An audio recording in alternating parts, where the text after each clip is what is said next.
Hi student, प्रतियोगिता पाठशाला में आपका स्वागत है। आज हम लोग साइंस का first chapter crop production and management का सेकंड पार्ट देखेंगे। फर्स्ट पार्ट में हमने इंट्रोडक्शन देखा। इंट्रोडक्शन में agriculture, crops, kharif crops and rabi crops के बारे में पढ़ा। अब आज हम लोग सेकंड पार्ट में एग्रीकल्चर प्रैक्टिसेस के बारे में पढ़ेंगे। बच्चों, हम लोग अपने घरों में गार्डन लगाते हैं, छोटी छोटी क्यारियां बनाते हैं।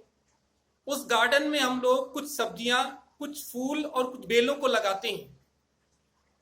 वो सब काम करने के लिए हमें सबसे पहले मिट्टी की गुड़ाई करनी पड़ती है, फिर उसको बराबर करते हैं। उसके बाद बाजार से बीज ला करके उसमें कुछ बीज को सेलेक्ट करके उसको बोते हैं। उसके बाद उसमें खाद का यूज करते हैं। खाद डालने के बाद उसमें पानी लगाते हैं।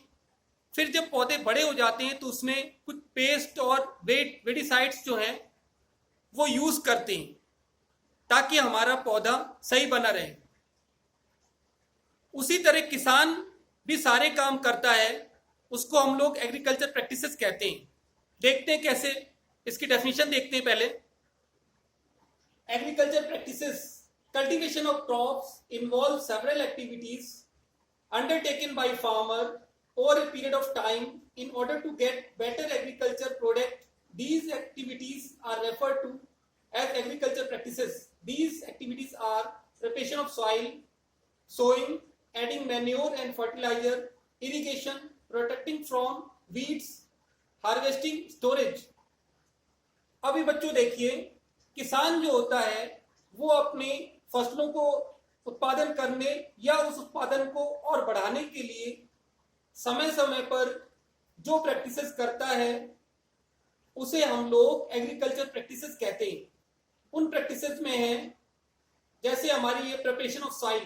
सबसे पहले वो क्या करता है, खेत की जुताई करके उसको लेवलिंग करके उसे बीज बोने लायक करता है। फिर बीजों में से कुछ बीज सेलेक्ट करके जो हेल्दी बीज है उनको बो देता है। थर्ड में वो क्या करता है, ऑर्गेनिक या इनऑर्गेनिक खाद, यानी जो गोबर की खाद होती है उसको हम लोग ऑर्गेनिक कहते हैं, और फर्टिलाइजर जो फैक्ट्रीज में बन के आती है उसको हम लोग फर्टिलाइजर कहते हैं, उसको वो खेत में डालता है। उसके बाद सिंचाई करता है। सिंचाई वो नलकूप, कुओं आदि द्वारा किसी से भी करता है। उसके बाद जब उसके पौधे बड़े हो जाते हैं तब उसमें कुछ पेस्ट या वीड्स वो लग जाते हैं, तो उसके लिए वो पेस्टिसाइड्स और वीडिसाइड्स का यूज करता है जिससे उसके पौधे हेल्थी बने रहे। इसके बाद जब उसकी फसल तैयार हो जाती है तो वो उसकी हार्वेस्टिंग करता है। इसका मतलब उसको कटाई करके उसमें से अनाज को निकालता है। जब अनाज निकाल के घर ले जाता है तो उसे स्टोरेज करना पड़ता है। स्टोरेज में वो प्रॉपर मैनेजमेंट करके उसको इस तरह से रखता है ताकि वो लंबे समय तक रह सके, उसके हम लोग स्टोरेज कहते हैं। तो बच्चों, ये हम लोगों ने पढ़ा एग्रीकल्चर प्रैक्टिसेस। अब हम लोग नेक्स्ट पार्ट में इसके नेक्स्ट पार्ट देखेंगे, इसको पार्ट वाइज पढ़ेंगे। जैसे देखिए, अभी हम लोगों ने इसको संक्षेप में पढ़ा, थोड़ा थोड़ा करके सब पढ़ लिया। अब नेक्स्ट पार्ट में हम लोग इसको ब्रीफ में पढ़ेंगे, टॉपिक वाइज, जैसे प्रिपरेशन ऑफ सॉइल, सोइंग, इस तरह से इसको हम लोग करेंगे। बच्चों, मुझे उम्मीद है ये पार्ट आपकी पसंद में आया होगा। इसे आप अपने दोस्तों में शेयर करेंगे। धन्यवाद।